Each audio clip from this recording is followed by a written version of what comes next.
think it is winning. It's a immoral victory. পশ্চিমবঙ্গের আকাশে এক নতুন সূর্যোদয় নাকি এক অশনি সংকেত? ১.৫ দশকের দিদি রাজত্বের অবসান ঘটিয়ে গঙ্গার পাড়ে এখন উঠছে গেরুয়া নিশান। মমতাকে সরিয়ে পশ্চিমবঙ্গের মসনদে এখন নরেন্দ্র মোদীর বিজেপি। কিন্তু এই পট পরিবর্তনের ঢেউ কতটা আছড়ে পড়বে পদ্মা পারে? কলকাতা থেকে ঢাকা উত্তেজনা যেন আগ্নেয়গিরির লাভার মতো ফুটছে। মমতা ব্যানার্জির দীর্ঘ শাসনের অবসান কেবল একটি রাজ্যের নির্বাচন নয়, বরং দক্ষিণ এশিয়ার ভূরাজনীতিতে এক বিশাল ভূমিকম্প।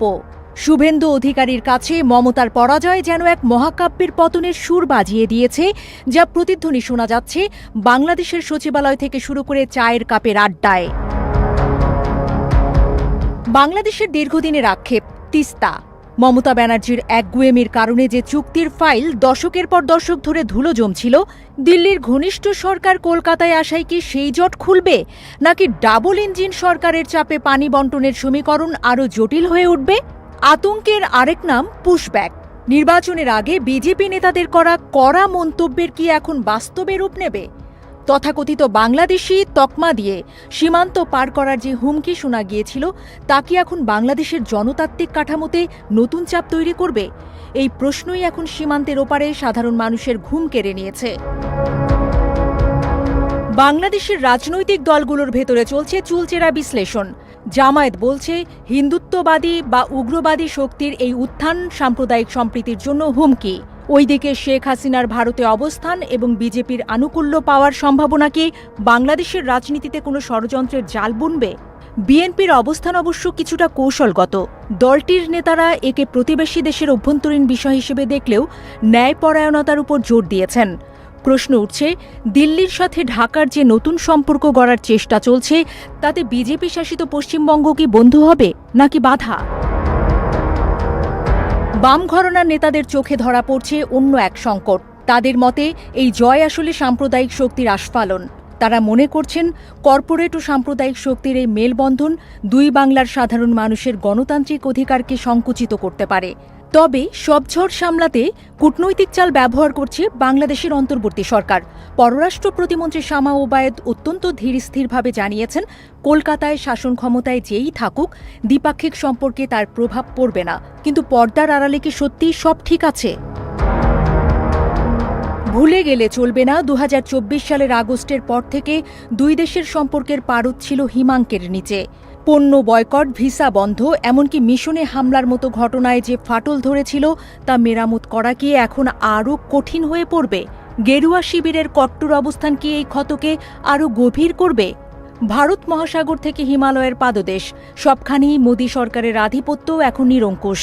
পশ্চিমবঙ্গের এই জয় বিজেপিকে বাংলাদেশের উপর আরও বেশি চাপ প্রয়োগের সুযোগ দেবে কিনা তা নিয়ে আন্তর্জাতিক বিশ্লেষকরাও ব্যস্ত। বিশেষ করে উত্তর পূর্ব ভারতের করিডোর এবং ট্রানজিট সুবিধা নিয়ে দর কষাকষি কোন দিকে মোড় নেয়, সেটাই দেখার বিষয়। ঢাকার রাজপথে এখনও স্লোগান শোনা যায়, দিল্লি না ঢাকা। এই জাতীয়তাবাদী আবেগ আর কলকাতার পরিবর্তিত রাজনীতির সংঘাত কি অদূর ভবিষ্যতে কোনো বড় সংকটের জন্ম দেবে? সাধারণ মানুষের মনে কৌতূহল আর সংশয় এখন মুদ্রার এপিটোপিট। শেষ পর্যন্ত রাজনীতি হলো সম্ভাবনার খেলা। পশ্চিমবঙ্গের এই পরিবর্তন বাংলাদেশের জন্য আশীর্বাদ হবে নাকি দীর্ঘস্থায়ী মাথা ব্যথা, তার উত্তর দেবে সময়। তবে এক কথা নিশ্চিত, গঙ্গা আর পদ্মার পানি এবার অনেক বেশি উত্তাল হতে চলেছে। আমরা তো হারিয়ে নিয়ে যাব। হারলে আমি যদি শপথ নিতে যেতাম, তাহলে আমি রেজিগনেশনটা করতাম। পদত্যাগ নয়, বরং ষড়যন্ত্র। পরাজয়ের পর বিস্ফোরক অভিযোগ করলেন মমতা বন্দ্যোপাধ্যায়। পশ্চিমবঙ্গ বিধানসভা নির্বাচনে বড় ব্যবধানে বিজেপির কাছে পরাজয়ের পর পদত্যাগের সম্ভাবনা সরাসরি নাকচ করে দিয়েছেন তৃণমূল কংগ্রেস প্রধান ও বিদায়ী মুখ্যমন্ত্রী মমতা বন্দ্যোপাধ্যায়। 200-র বেশি সার্ভিস ও ফিচারে লেনদেনের সব বিকাশ অ্যাপে সম্ভব। মঙ্গলবার ৫ মে এক সংবাদ সম্মেলনে তিনি বলেন, এই ফলাফল জনগণের প্রকৃত রায়ের প্রতিফলন নয়, বরং এটি একটি সুপরিকল্পিত ষড়যন্ত্রের ফল। এ সময় বিজেপির কড়া সমালোচনা করে মমতা অভিযোগ করেন, কেন্দ্রীয় শক্তি ব্যবহার করে জোরপূর্বক পশ্চিমবঙ্গের নির্বাচন দখল করা হয়েছে। জোর করে দখল করে যদি কেউ মনে করে যে আমি কি রেজিগনেশন দিতে হবে, no, not that. Now also I want to say that we have not we didn't lose the election. It is their forceful attempt to defeat us. তিনি আরও দাবি করেন এবারের নির্বাচন সুষ্ঠুভাবে অনুষ্ঠিত হয়নি এবং বিজেপির অযাচিত হস্তক্ষেপে তার দল ক্ষতিগ্রস্ত হয়েছে। মমতা বন্দ্যোপাধ্যায় বলেন তাদের লড়াই শুধু বিজেপির সঙ্গে নয়, ভারতের নির্বাচন কমিশনের বিরুদ্ধেও। 200-র বেশি সার্ভিস ও ফিচারে লেনদেনের সব বিকাশ অ্যাপে সম্ভব। ये election commission, BJP and government of India, all central forces का एक जॉइंट ट्रायो कॉम्बिनेशन का साथ हम लोग को लड़ने पड़ा। মমতার অভিযোগ নির্বাচন কমিশন সরাসরি সরকারের পক্ষ নিয়েছে, যা অত্যন্ত উদ্বেগজনক। তিনি জানান তৃণমূল কংগ্রেস এই ফলাফলকে চ্যালেঞ্জ করবে এবং প্রয়োজনীয় আইনি পদক্ষেপ নেওয়া হবে। যদিও কৌশলগত কারণে এখনই সব পরিকল্পনা প্রকাশ করতে চাননি তিনি। পরবর্তী স্ট্র্যাটেজি আমরা পার্টিতে বসে ঠিক করব, আপনারা টাইম টু টাইম জানতে পারবেন, চিন্তার কোনো কারণ নেই। নির্বাচনের পর দলের অনেক কর্মী ভীতি ও হুমকির মুখে রয়েছেন বলেও অভিযোগ করেন টিএমসি প্রধান। তিনি বলেন নিরাপত্তার কারণে কেউ যদি বিজেপিতে যোগ দেন তাতে তার কোনো আপত্তি নেই। তবে দৃঢ় কণ্ঠে তিনি আশ্বাস দেন তৃণমূল কংগ্রেস আবারও বাঘের মতো লড়ে ঘুরে দাঁড়াবে। সংবাদ সম্মেলনে মমতা বন্দ্যোপাধ্যায় ইন্ডিয়া ব্লকের নেতাদের প্রতি কৃতজ্ঞতা জানান। তিনি বলেন সোনিয়া গান্ধী, রাহুল গান্ধী, অখিলেশ যাদব ও তেজস্বী যাদব সহ বিরোধী নেতারা তাকে ফোন করে সমর্থন জানিয়েছেন। এছাড়াও অখিলেশ যাদব শীঘ্রই তার সঙ্গে সাক্ষাৎ করবেন বলেও জানান তিনি। পরাজয়ের পর নিজেকে আরও মুক্ত দাবি করে মমতা এ সময় বলেন আগামী দিন বিরোধী জোটের নেতাদের সঙ্গে নিয়ে নতুন রাজনৈতিক লক্ষ্য অর্জনে কাজ করবেন তিনি।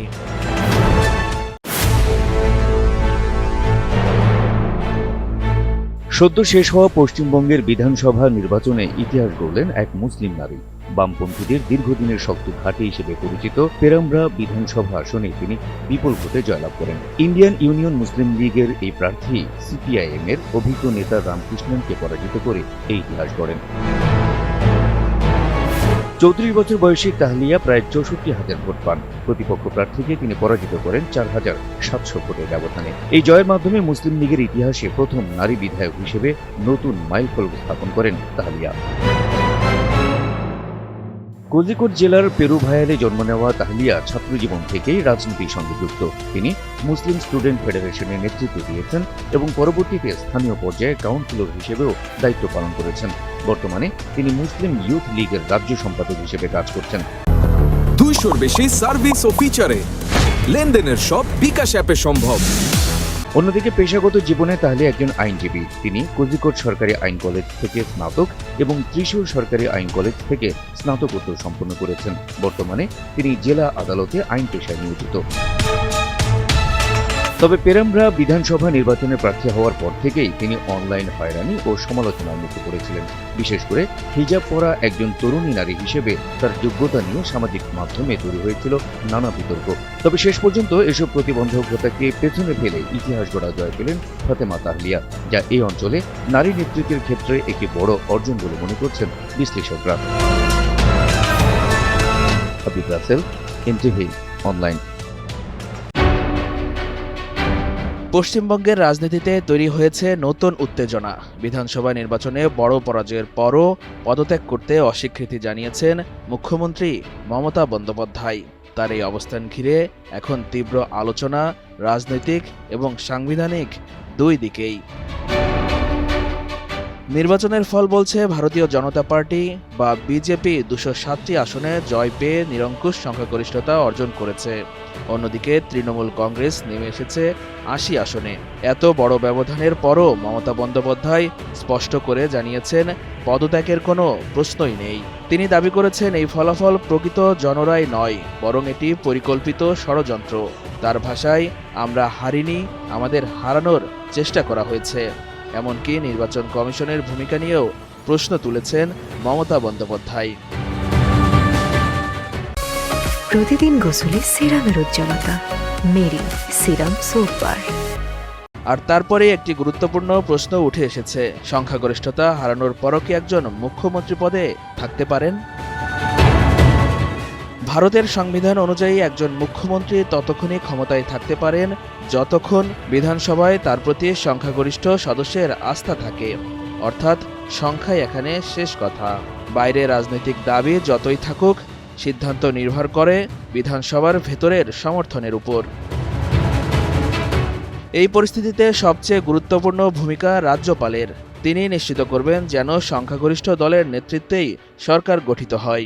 সাধারণত বিদায়ী মুখ্যমন্ত্রীকে পদত্যাগ করতে বলা হয় অথবা প্রয়োজনে ফ্লোর টেস্টের নির্দেশ দেওয়া হয়।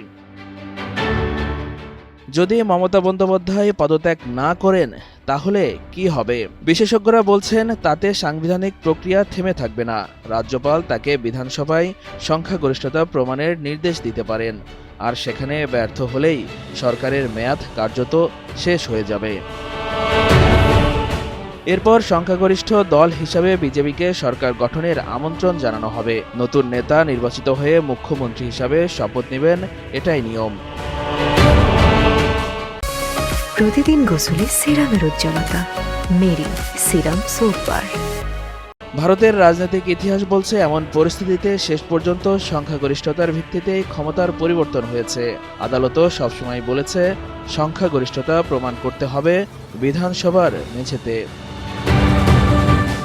এখন পুরো পশ্চিমবঙ্গ তাকিয়ে আছে পরবর্তী পদক্ষেপের দিকে। মমতা কি তার অবস্থান বদলাবেন, নাকি পরিস্থিতি গড়াবে ফ্লোর টেস্ট বা সাংবিধানিক হস্তক্ষেপের দিকে? এই প্রশ্নগুলোর উত্তর নির্ধারণ করবে পশ্চিমবঙ্গের রাজনীতি কোন দিকে গড়াচ্ছে।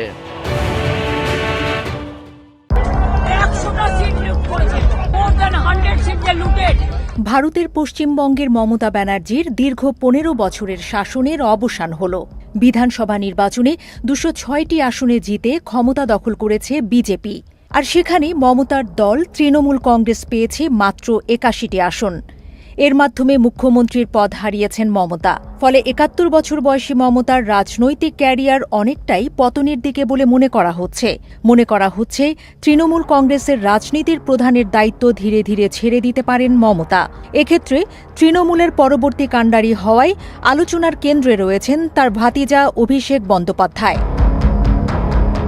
গত কয়েক বছরে তৃণমূল কংগ্রেসের ভেতরে অভিষেকের প্রভাব দ্রুত বেড়েছে। দলের সর্বভারতীয় সাধারণ সম্পাদক হিসেবে তিনি সাংগঠনিক কাজকর্মে সক্রিয় ভূমিকা পালন করছেন। যুবনেতা হিসেবে শুরু করলেও এখন তিনি দলীয় কৌশল নির্ধারণ, নির্বাচনী পরিকল্পনা এবং কেন্দ্রীয় রাজনীতির সঙ্গে সমন্বয়ে গুরুত্বপূর্ণ মুখ হয়ে উঠেছেন। মমতা বন্দ্যোপাধ্যায় এখনও দলের সর্বোচ্চ নেতা। তার জনপ্রিয়তা ও রাজনৈতিক অভিজ্ঞতা তৃণমূলের প্রধান শক্তি।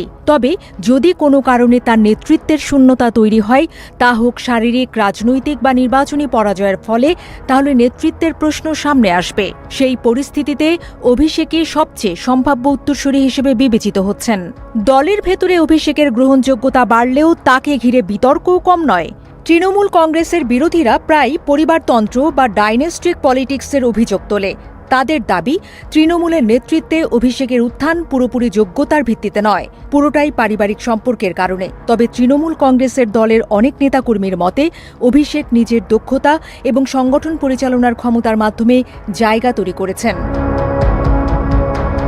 অন্যদিকে তৃণমূলের ভেতরে প্রবীণ নেতৃত্বের একটি অংশ এখনও সরাসরি অভিষেকের নেতৃত্বে যেতে পুরোপুরি স্বচ্ছন্দ নয়। তারা অভিজ্ঞতা ও গ্রহণযোগ্যতার দিক থেকে আরও ভারসাম্যপূর্ণ নেতৃত্বের পক্ষে। ফলে মমতার অনুপস্থিতিতে দল ভেতরে নেতৃত্বের টানাপোড়েন তৈরি হওয়ার সম্ভাবনাও উড়িয়ে দেয়া যায় না। রাজনৈতিক বিশ্লেষকদের মতে অভিষেকের সামনে সবচেয়ে বড় চ্যালেঞ্জ হবে দলকে ঐক্যবদ্ধ রাখা এবং জনসমর্থন ধরে রাখা। মমতা বন্দ্যোপাধ্যায়ের ব্যক্তিগত ক্যারিশমা তৃণমূলের বড় সম্পদ, যা সহজে প্রতিস্থাপন করা কঠিন। তাই অভিষেককে শুধু সাংগঠনিক দক্ষতা নয়, জনসংযোগ ও নেতৃত্বের ক্ষেত্রে নিজস্ব পরিচয় গড়ে তুলতে হবে। পশ্চিমবঙ্গের রাজনীতিতে যদি বড় কোনো পরিবর্তন আসে, তাহলে তৃণমূল কংগ্রেসের হাল ধরার দৌড়ে অভিষেক বন্দ্যোপাধ্যায়ই এগিয়ে থাকবেন। বিশেষজ্ঞরা বলছেন, পশ্চিমবঙ্গের প্রতিটি জেলায় অভিষেকের নিয়মিত সফর এবং সাংগঠনিক বৈঠকগুলো প্রমাণ করে তিনি দীর্ঘমেয়াদী পরিকল্পনার পথে হাঁটছেন। শেষ পর্যন্ত তৃণমূলের অস্তিত্ব রক্ষা এবং দলকে সামনের দিকে এগিয়ে নেয়ার গুরুদায়িত্ব অভিষেকের কাঁধেই বর্তাবে। এই তরুণ নেতা কিভাবে তার রাজনৈতিক ক্যারিয়ারের সবচাইতে বড় অগ্নিপরীক্ষায় উত্তীর্ণ হন, তা পর্যবেক্ষণ করছেন পশ্চিমবঙ্গের মানুষ। সুন্দর থাকুন, একতা নিয়ে থাকুন, সম্প্রীতি নিয়ে থাকুন। ১.৫ দশকেরও বেশি সময় ধরে পশ্চিমবঙ্গের রাজনৈতিক ক্ষমতার কেন্দ্রবিন্দুতে থাকা মমতা বন্দ্যোপাধ্যায়ের শাসনের অবসান ঘটল। এক সময় তিনি বাম দুর্গ ভেঙে ইতিহাস গড়েছিলেন, আর আজ তার নিজের দুর্গই বিধ্বস্ত। যদিও তৃণমূল এখনো মেনে নিতে পারছে না এই চরম বাস্তবতা, তবে রাজনৈতিক সমীকরণে পশ্চিমবঙ্গ রাজ্যের মুখ্যমন্ত্রীর চেয়ার এবার বিজেপির দলে। প্রায় ১৫ বছর ক্ষমতায় থাকার পর তৃণমূল কংগ্রেসের এই দুর্বল অবস্থার পেছনে একাধিক কারণ দেখছে বিশ্লেষকরা।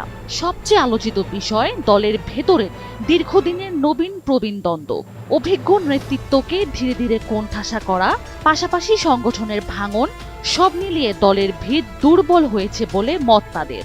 সুব্রত মুখোপাধ্যায়ের মতো প্রবীণ নেতাদের প্রকাশ্য আক্ষেপ, মুকুল রায়ের ২০১৭ সালে দলত্যাগ এবং ২০২০ সালে শুভেন্দু অধিকারীর বিজেপির যোগদান, সব মিলিয়ে তৃণমূলের সাংগঠনিক শক্তিতে বড় ধাক্কা লাগে। লক্ষ্মীর ভাণ্ডার, কন্যাশ্রী ও সবুজ সাথীর মতো প্রকল্প দীর্ঘদিন নারী ভোটারদের মধ্যে তৃণমূলের শক্ত ভিত্তি তৈরি করেছিল।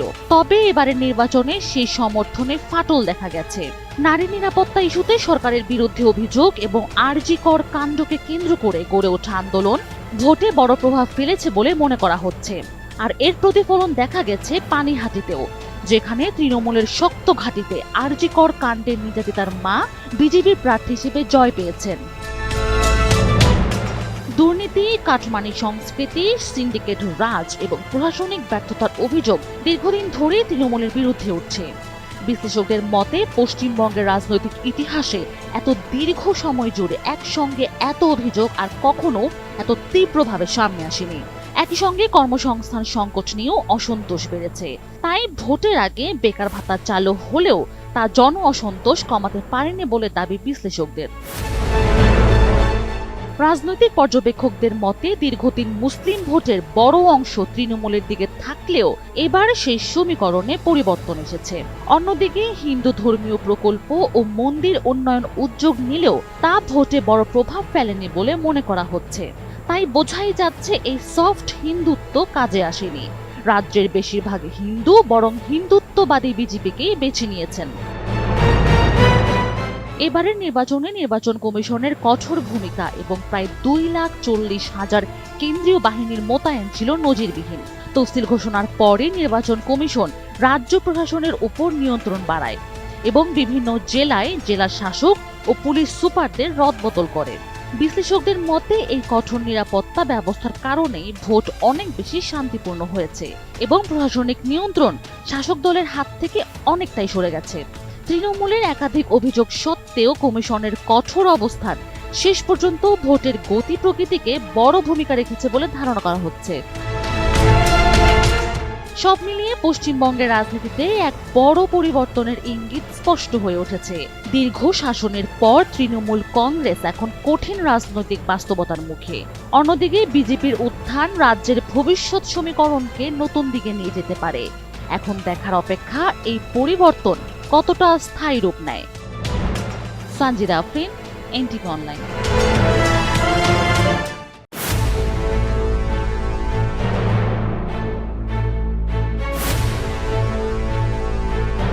মধ্যপ্রাচ্যে উত্তেজনা ফের চরমে পৌঁছেছে। হরমুজ প্রণালীকে কেন্দ্র করে যুক্তরাষ্ট্র ও ইরানের মধ্যে চলমান যুদ্ধবিরতি ভেঙে পড়ার আশঙ্কা তৈরি হয়েছে। এ অবস্থায় মার্কিন প্রেসিডেন্ট ডোনাল্ড ট্রাম্প হুঁশিয়ারি দিয়ে বলেছেন, ইরান যদি মার্কিন জাহাজে হামলা চালায় তবে দেশটিকে পৃথিবীর মানচিত্র থেকে মুছে ফেলা হবে। সোমবার ৪ মে অঞ্চলটিতে নতুন করে সংঘাত শুরু হয়। ইরান সংযুক্ত আরব আমিরাতের উপর হামলা চালায় বলে অভিযোগ উঠেছে। একই দিনে যুক্তরাষ্ট্র দাবি করেছে হরমুজের কাছে ইরানের 7টি ছোট নৌকা ধ্বংস করেছে তারা।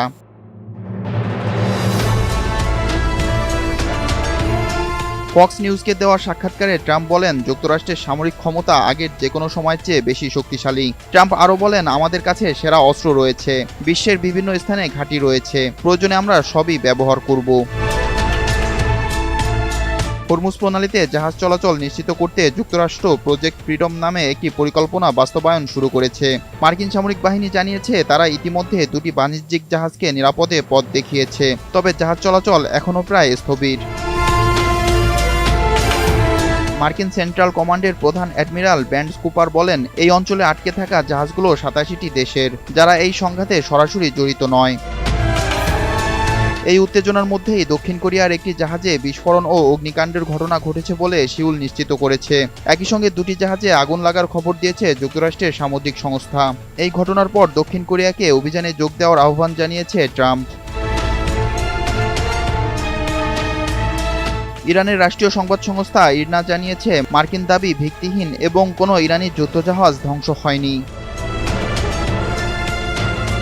এদিকে সংযুক্ত আরব আমিরাতের ফুজাইরাহ অঞ্চলে ইরানের হামলায় একটি তেল স্থাপনায় আগুন লাগে এবং অন্তত 3 জন আহত হন। দেশটির প্রতিরক্ষা মন্ত্রণালয় জানিয়েছে, তারা 12টি ব্যালিস্টিক ক্ষেপণাস্ত্র, 3টি ক্রুজ মিসাইল ও 4টি ড্রোন প্রতিহত করেছে। হরমুজ প্রণালীতে উত্তেজনার কারণে বৈশ্বিক জ্বালানি বাজারে বড় ধরনের প্রভাব পড়েছে। যুক্তরাষ্ট্রে জ্বালানির দাম যুদ্ধের আগে প্রতি গ্যালন $3 নিচে থাকলেও তা বেড়ে $4.45 বেশি হয়েছে। এতে মুদ্রাস্ফীতির চাপও বাড়ছে। বিপ্লব শেখ, এনটিভি অনলাইন।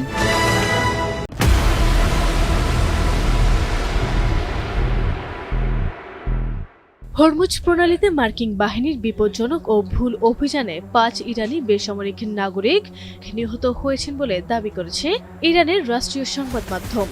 সোমবার 4 মে যুক্তরাষ্ট্রের পক্ষ থেকে 6টি ইরানি পাসপোর্ট ধ্বংস করার দাবি করা হলেও তেহরান বলছে সেগুলো কোনো বেসামরিক যান ছিল না, বরং সাধারণ পণ্য ও যাত্রী বহনকারী বেসামরিক নৌকা ছিল।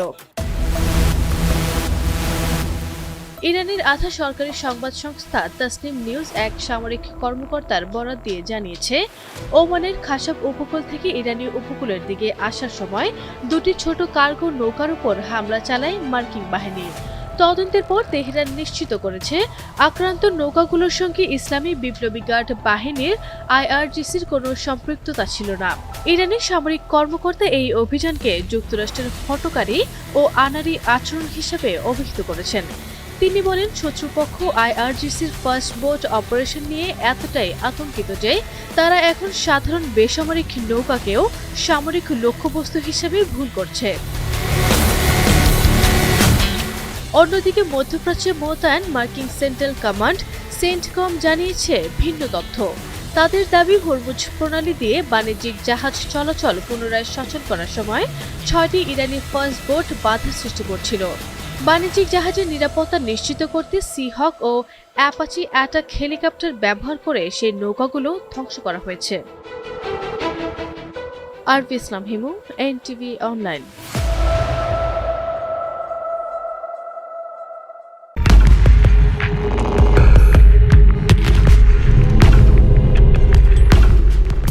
পারস্য উপসাগরের নীল জলের নিচে এখন ঘুমিয়ে আছে মৃত্যু।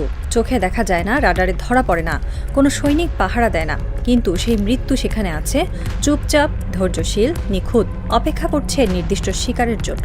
পৃথিবীর সবচেয়ে শক্তিশালী নৌবাহিনী যুক্তরাষ্ট্রের নৌবাহিনী, তাদের 11টি বিমানবাহী রণতরী, dozen dozen destroyer, missile cruiser আর পারমাণবিক চালিত সাবমেরিন নিয়ে হরমুজ প্রণালীর মুখে দাঁড়িয়ে আছে, কিন্তু ভেতরে ঢুকছে না। কেন? এই প্রশ্নের উত্তরের মধ্যেই লুকিয়ে আছে আধুনিক যুদ্ধের সবচেয়ে ভয়ঙ্কর সত্য। সামরিক পরিভাষায় এটিকে বলে রকেট প্রোপেলড মাইন। ইরানের ভাষায় এটি EM-52। পৃথিবীর নৌসামরিক বিশেষজ্ঞদের ভাষায় এটি একটি দুঃস্বপ্ন। সাধারণ মাইন কেমন হয়? পানির নিচে বা পানির কাছাকাছি ভেসে থাকে, কোনো জাহাজ স্পর্শ করলে অথবা কাছে গেলে বিস্ফোরিত হয়। এটি আদিম, সহজ এবং তুলনামূলকভাবে মোকাবেলাযোগ্য। যুদ্ধ জাহাজের সময় সামনে বিশেষ মাইন সুইপিং ডিভাইস দিয়ে এগুলো খুঁজে তুলে ধ্বংস করা যায়। EM-52 সেই দলের নয়, এটি চীনের প্রযুক্তিতে তৈরি। EM-52 স্ম্যাচ মাইনকে আধুনিকায়ন করে ইরান নিজেই বানিয়েছে। এর নিজস্ব রকেট মোটর আছে। এই রকেট মোটরের কারণে এটি সমুদ্রের 200 মিটার বা প্রায় 660 ফুট গভীরে স্থাপন করা যায়। সাধারণ মাইন সুইপিং ডিভাইস সেই গভীরতায় পৌঁছাতে পারে না, ফলে এটি অদৃশ্য থাকে, ধরাও পড়ে না, ধ্বংসও করা যায় না। ভেতরে থাকে 300 কেজিরও বেশি উচ্চ বিস্ফোরক। এটি যদি একটি যুদ্ধজাহাজের তলদেশে বিস্ফোরিত হয়, সেই জাহাজ ডুবে যাবে। কিন্তু EM-52কে শুধু একটি বিশাল বোমা ভাবলে ভুল হবে। এটি আসলে পানির তলার একজন বুদ্ধিমান প্রহরী। এই মাইনের ভেতরে আছে নিজস্ব কম্পিউটার সিস্টেম এবং 3 ধরনের সেন্সর। প্রথমত, অ্যাকিউস্টিক বা শব্দ সেন্সর। পানির নিচে বিভিন্ন জাহাজের প্রোপেলারের শব্দের ধরন আলাদা। একটি ছোট মাছ ধরার নৌকার শব্দ, একটি তেলবাহী ট্যাঙ্কারের শব্দ আর একটি মার্কিন ডেস্ট্রয়ারের শব্দ, প্রতিটি আলাদা। এই সেন্সর সেটা বুঝতে পারে। দ্বিতীয়ত, ম্যাগনেটিক বা চুম্বকীয় সেন্সর। বড় ধাতব যুদ্ধজাহাজ পানির মধ্য দিয়ে যাওয়ার সময় চুম্বকীয় ক্ষেত্র তৈরি করে, এই সেন্সর সেটা শনাক্ত করে। তৃতীয়ত, প্রেসার বা চাপ সেন্সর। বড় জাহাজ যাওয়ার সময় পানিতে চাপের পরিবর্তন হয়, সেটাও এই মাইন অনুভব করতে পারে। 3টি সেন্সরের তথ্য একসাথে বিশ্লেষণ করে মাইনের ভেতরের কম্পিউটার সিদ্ধান্ত নেয় এই মুহূর্তে যে জাহাজটি উপর দিয়ে যাচ্ছে সেটা আক্রমণ করা হবে কিনা। একটি সাধারণ জেলেদের নৌকা যদি উপর দিয়ে যায়, মাইনের কম্পিউটার বুঝে নেয় এটি লক্ষ্য নয়, বিস্ফোরিত হবে না।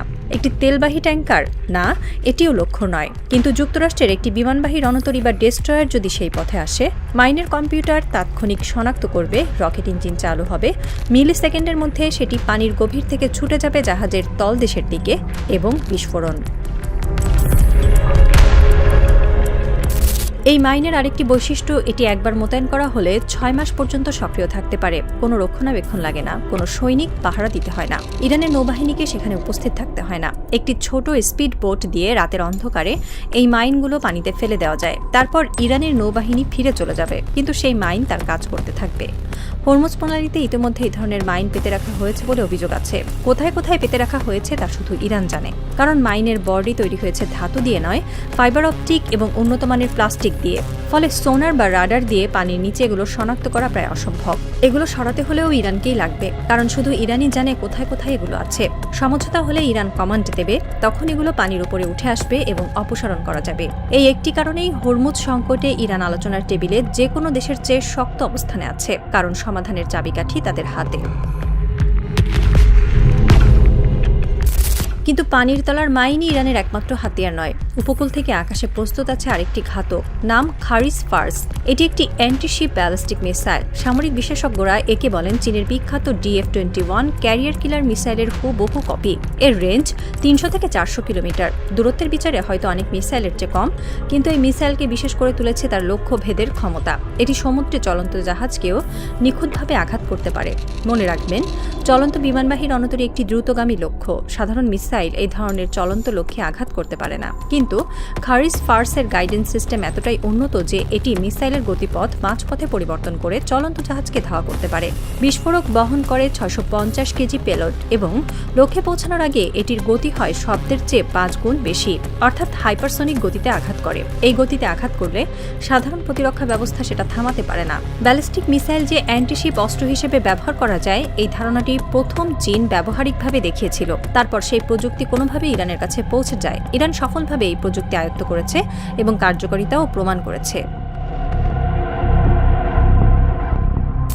প্রশ্নটা সহজ কিন্তু উত্তর কঠিন। যুক্তরাষ্ট্রের একটি বিমানবাহী রণতরীর নির্মাণ খরচ প্রায় $13 বিলিয়ন। তার উপর থাকে 5000 নৌসেনা। একটি ডেস্ট্রয়ারের খরচ প্রায় $2 বিলিয়ন। এগুলো শুধু টাকার হিসাব নয়, এগুলো মার্কিন সামরিক শক্তির প্রতীক, জাতীয় মর্যাদার প্রতীক। হরমুজে প্রবেশ করা মানে EM-52 এর ক্ষেত্রের মধ্যে ঢোকা। কোনো জায়গায় মাইন আছে কিনা জানা নেই। পানির নিচ থেকে যে কোনো মুহূর্তে রকেট ছুটে আসতে পারে একটি $13 বিলিয়ন যুদ্ধজাহাজের দিকে। একই সাথে উপকূল থেকে খারিস ফার্স মিসাইল যে কোনো মুহূর্তে আকাশ থেকে ঝাঁপিয়ে পড়তে পারে। শব্দের 5 গুণ গতিতে আঘাত করা একটি 650 কেজি বিস্ফোরক থামানোর ক্ষমতা আজকের কোনো প্রতিরক্ষা ব্যবস্থারই নেই। এই দুটো হুমকি একসাথে মোকাবেলা করতে গেলে যে ঝুঁকি তৈরি হয় তা যুক্তরাষ্ট্রের সামরিক কমান্ডাররা নিতে প্রস্তুত নন। কারণ একটি বিমানবাহী রণতরী হারানো মানে শুধু একটি জাহাজ হারানো নয়, সেটা বিশ্বব্যাপী আমেরিকান নৌ আধিপত্যের পতনের সংকেত। তাই তারা দাঁড়িয়ে আছে দূরে এবং অপেক্ষা করছে। এটি আধুনিক সামরিক ইতিহাসের একটি অদ্ভুত অধ্যায়। বিশ্বের সবচেয়ে শক্তিশালী নৌবাহিনী, যারা 2টি বিশ্বযুদ্ধ লড়েছে, যাদের কাছে পারমাণবিক অস্ত্র আছে, তারা একটি 33 কিলোমিটার প্রশস্ত জলপথ পার হতে পারছে না, কারণ সেই পথের তলায় লুকিয়ে আছে 100 কেজি বিস্ফোরক ভরা স্মার্ট মাইন। এটি আসলে অসামঞ্জস্যপূর্ণ যুদ্ধের সবচেয়ে নিখুঁত উদাহরণ। বড় শক্তির বিরুদ্ধে ছোট বা দুর্বল শক্তি কিভাবে লড়তে পারে, সরাসরি মুখোমুখি যুদ্ধে নয়, চতুরতায়, কৌশলে এবং শত্রুর দুর্বল জায়গায় আঘাত করে। ইরানের শক্তি তার বিমানবাহী রণতরীতে নেই। তার শক্তি হলো সে জানে শত্রুকে সবসময় জিততে হয় না, শুধু থামিয়ে দিতে পারলেই চলে। পারস্য উপসাগরের উপর আকাশে এখন টহলে আছে মার্কিন রিকনেসান্স বিমান। সমুদ্রের উপরিভাগে আছে মার্কিন ডেস্ট্রয়ারের বহর। দূরত্ব বজায় রেখে পানির নিচে কি আছে তা নিশ্চিতভাবে জানা নেই। ইরান চুপ করে নেই। প্রতিটি সমঝোতার আলোচনায় তারা একটা কথাই বলছে, হরমুজের পথ খুলতে চাইলে আগে নিষেধাজ্ঞা তুলতে হবে। আর মাইনগুলো কোথায় আছে তা শুধু জানে তেহরান। এই অদৃশ্য তলোয়ার হাতে নিয়েই ইরান এখন আলোচনার টেবিলে বসছে। ওয়াশিংটনের কোনো কমান্ড সেন্টারে হয়তো এখন কোনো অ্যাডমিরাল মানচিত্রের দিকে তাকিয়ে আছেন। তার সামনে সমুদ্রের ছবিতে দেখা যাচ্ছে হরমুজ প্রণালী, বাইরে সারি সারি জাহাজ, ভেতরে অন্ধকার। কোথায় মাইন আছে, কতগুলো, কোন গভীরতায়, উত্তর নেই। এবং যতক্ষণ উত্তর নেই ততক্ষণ সেই অ্যাডমিরাল অর্ডার দিতে পারবেন না। পারস্য উপসাগরের পানির নিচে তাই এখনো ঘুমিয়ে আছে সেই নীরব প্রহরীরা, অপেক্ষায়, ধৈর্যশীল এবং ভয়ঙ্কর।